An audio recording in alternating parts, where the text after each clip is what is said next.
Hi you guys, this is Scarlet Fox Play, and I'm here to go ahead and talk to you guys about comfortability and morality when deciding to become a webcam model. I'm sorry you guys, it's taking me so long to make a new YouTube video. I've been really busy, but I've been thinking a lot about this topic and I decided it would be great for a first video. In this video, I'm going to be talking to you guys about the things you need to consider before becoming a webcam model. Before broadcasting live, it's important to consider things about morality and your own comfortability in order to maintain a good standing on your webcam site as well as to be successful as a webcam model. Okay, so before jumping into the game and deciding which website you want to broadcast on and just broadcasting live right away, I highly recommend that you guys go ahead and jot down a list of these tasks I'm going to talk about, and then I will discuss a little bit after how to deal with these tasks. A lot of people don't think about this before deciding to broadcast, and some people do, but for me, I took it very seriously and I made a list of things that I was willing to do and not do in front of cam. Some of the comfortability and morality things I'm talking about are if you are okay with people in your life finding out. You need to make a decision if you're okay with your family, friends, or people who live around you finding out that you're a webcam model. Secondly, I think it's important that you try to think about what you're willing to do and how comfortable you are willing to do sexually in front of a cam.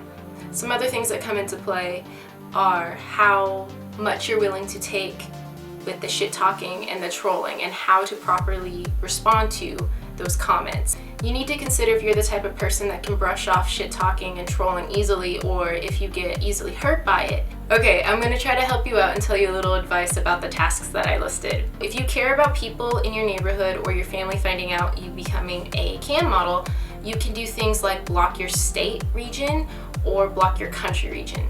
Now, this will prevent people in your area that are exposing their IP addresses to not see it. It will show that, your region's blocked. Blocking your state or region isn't always foolproof, and the reason why is because there are things called proxies, and people can go ahead and run their computer through a proxy and it will block their IP address, and so then they can still access your room.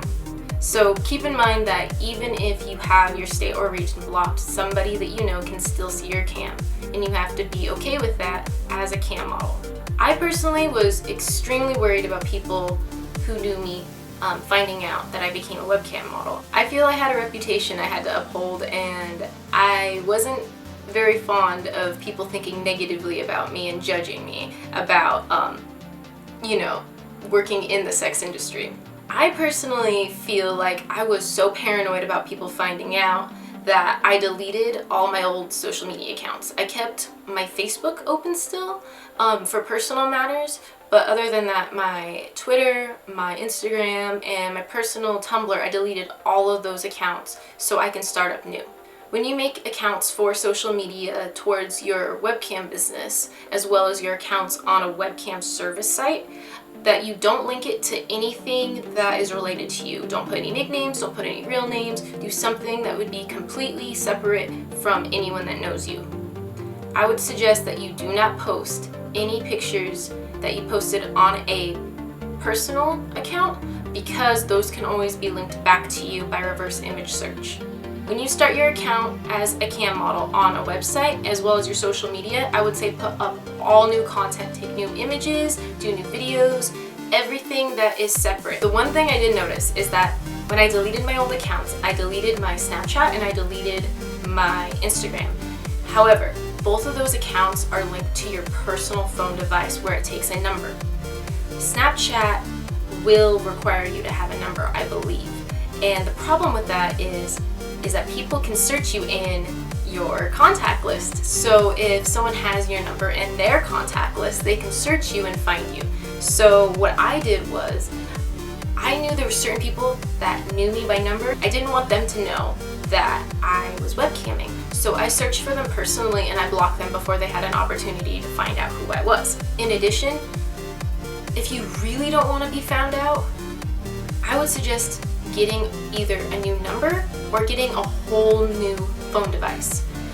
The reason why I say this is because on Instagram, even though I deleted my old account and I did not register a phone number, because it remembered that I registered old accounts on that device, Instagram would constantly pop up my friends and people I went to school with saying recommended accounts. And unfortunately, a couple of the people that I went to school with and some of the people that I know personally ended up finding out I was a webcam model just because my account popped up as a recommended person to them.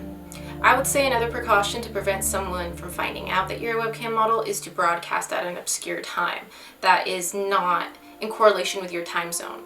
For example, my time is 3 a.m. when I broadcast, but when I get most of my viewers, they're from Germany, so it's their lunch hour over there. Another way to hide your identity is to go ahead and create a persona where you can change your hair, your makeup. Some people like to wear a mask, some people like to wear costumes, and this way it can kind of, you know, blur the lines between someone saying, oh, I know this person is for real you, or it's somebody completely different. I would highly suggest that before you actually broadcast live, to take the things that you're comfortable with doing sexually and the things that you might be okay with trying, and to practice those privately in your own room. What I did personally was I made a list of things that I was okay with doing and things I was definitely not okay with doing sexually and I wasn't comfortable with. And in the middle, things that I might not necessarily feel comfortable, you know, with certain partners, but I'm willing to try it.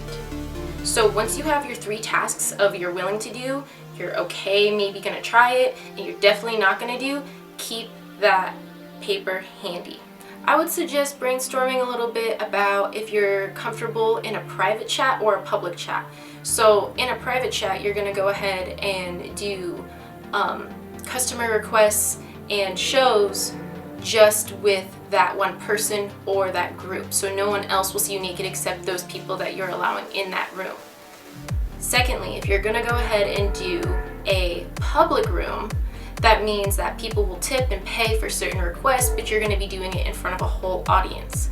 I'm an extremely shy person, and it's very difficult for me to go ahead and do things that are sexual or sexually new to me. And so for me practicing off cam, it allowed me to be more comfortable in my own skin, and that really, really is important to show over a webcam. And okay, so about the shit talking and trolling. A troll is somebody that is just gonna say anything to you and give you shit and talk bad about you for sometimes no reason at all. They just want to get a response out of you. And the way you handle it is by politely asking them to stop, to leave, and eventually blocking them. If they're gonna get to the point where it's gonna affect your show and it's gonna affect your face and your performance, you're gonna lose money. A lot of your viewers might leave, they might get impatient. So it's important to know how to respond. So you just politely ask them to stop. If they have dirty talk or if they say something that is rude or offensive to you, say, I'm sorry and I cannot help you. It's important to know when somebody is going to cross your line and push your buttons. If they're gonna go ahead and piss you off enough to ruin your show and have you react, then they ultimately win. So you need to understand the point where it crosses the line and how to address that with that particular viewer. Always remember that when it comes to that kind of stuff and trolling, always be respectful and polite, because it's important to keep that persona and keep your reputation very positive. If you want to see more videos and tutorials like this, please go ahead and give this video a thumbs up and subscribe to my channel. If you are interested in becoming a webcam model or have any questions for me about webcamming, please go ahead and email me at scarlettfoxdirect@gmail.com or leave your questions in the comments below. Don't forget to follow me on social media, you guys.